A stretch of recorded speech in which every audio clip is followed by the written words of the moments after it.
সুপ্রিয় দর্শক আসসালামু আলাইকুম। রিফা রান্না রেসিপি থেকে সবাইকে স্বাগতম। আজ আমি আপনাদের সাথে শেয়ার করব খুবই মজার একটি নাস্তার রেসিপি। এই নাস্তাটি একবার বানালে রোজ বানাতে মন চাইবে। আশা করছি আমার আজকের রেসিপি আপনাদের কাছে খুবই ভালো লাগবে। রেসিপি ভালো লাগলে ভিডিওতে অবশ্যই একটি লাইক দিয়ে দিবেন।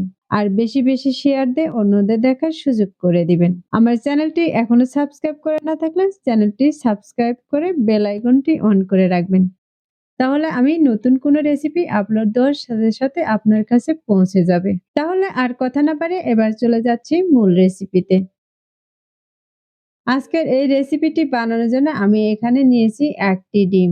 আজকের এই নাস্তাটি আমি ১টি ডিম দিয়ে তৈরি করে দেখাবো। ডিমটাকে আমি একটি হ্যান্ড উইচ দিয়ে ভালোভাবে ফেটিয়ে নিব।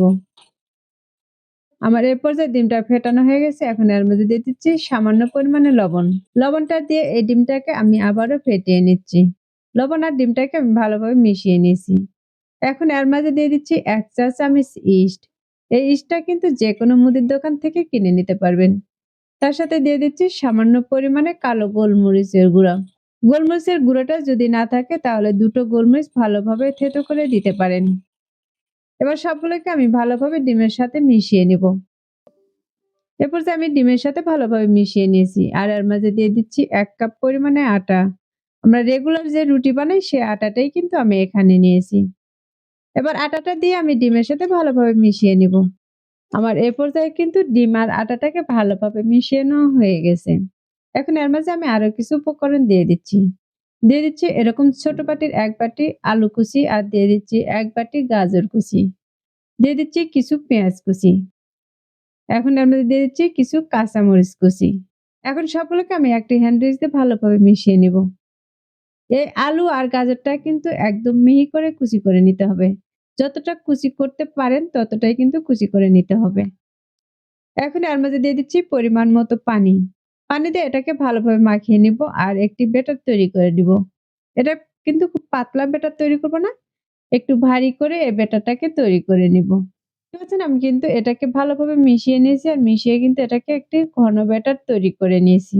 আর কতটুকু ঘন রেখেছি তা দেখে কিন্তু বুঝতেই পারতেছেন। এখন আমি এর ভিতর থেকে হ্যান্ডউইচটাকে উঠিয়ে নিচ্ছি। আর একটি ঢাকনা দিয়ে ঢেকে রেখে দিচ্ছি ৫ মিনিটের মতো। এবার আমি ৫ মিনিট পর ঢাকনাটাকে সরিয়ে নিচ্ছি। আর এ পর্যায়ে দেখতে পাচ্ছেন এগুলো কিন্তু খুব ভালোভাবে সেট হয়ে গেছে। এখন এগুলোকে একটি চামচ দিয়ে আবারও একটু মিশিয়ে নিব। রেস্টে রাখার কারণে কিন্তু এই ব্যাটারটা আগের চেয়ে আরো অনেকটাই ঘন হয়ে এসেছে।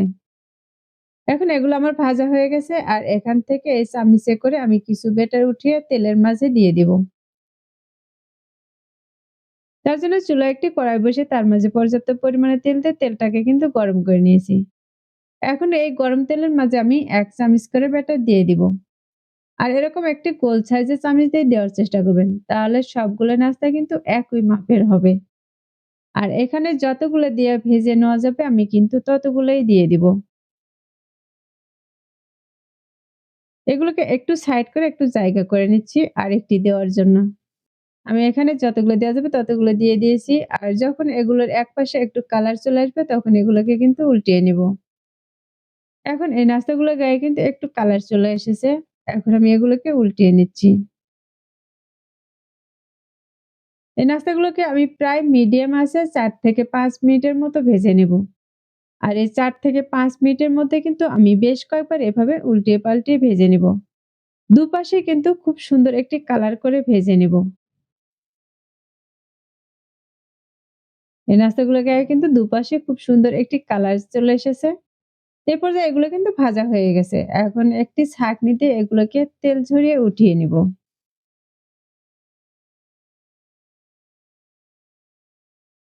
আমি ছাঁকনিতে কিন্তু সবগুলো উঠিয়ে নিয়েছি। এখন এগুলোকে একটি প্লেটে উঠিয়ে নিচ্ছি। আর একইভাবে কিন্তু আমি বাকিগুলোকেও ভেজে নিয়েছি। আর এগুলো ভাজার পর দেখে কিন্তু বুঝতে পারতেছেন এই নাস্তাগুলো দেখতে কতটা লোভনীয় হয়েছে আর কতটা সুন্দর হয়েছে। এই নাস্তাগুলো দেখলে যে কারোই কিন্তু খেতে মন চাইবে। এই নাস্তাগুলো দেখতে যেমন সুন্দর খেতেও কিন্তু খুবই মজার ছিল। এবার আমি এখান থেকে একটিকে নিয়ে কিন্তু ভেঙে দেখিয়ে দিব এর ভিতরেরটা কতটা সুন্দর হয়েছে। এই নাস্তাগুলো একটু সময় নিয়ে ভাজার কারণে কিন্তু এর ভিতরটা খুব সুন্দরভাবে সবজিগুলো সেদ্ধ হয়ে গেছে। এটা ভাঙ্গা থেকে কিন্তু বুঝতে পারতেছেন এর ভিতরটাও কিন্তু অনেকটাই ফুলকো, ফুলকো হয়েছে। এই নাস্তাটা কিন্তু খুবই সফট, একদম নরম তুলতুলে। এই নাস্তাগুলো একবার বাসায় এভাবে বানিয়ে নিবেন। তাহলে দেখবেন বাসায় ছোট থেকে বড় সবাই কিন্তু খুবই পছন্দ করবে। আর এগুলো খেয়ে কিন্তু আপনার প্রশংসা করতে শুরু করে দিবে। আশা করছি আমার আজকের এই রেসিপিটিও আপনাদের কাছে খুবই ভালো লেগেছে আর সহজও লেগেছে। রেসিপিটি ভালো লাগলে ভিডিওতে অবশ্যই একটি লাইক দিয়ে শেয়ার করার অনুরোধ রইল। আর যারা আমার চ্যানেলটি এখনো সাবস্ক্রাইব করেনি তাদেরকে চ্যানেলটি সাবস্ক্রাইব করার অনুরোধ রইল। আজকের মতো এখানেই বিদায় নিচ্ছি। সবাই ভালো থাকবেন, সুস্থ থাকবেন। আল্লাহ হাফেজ।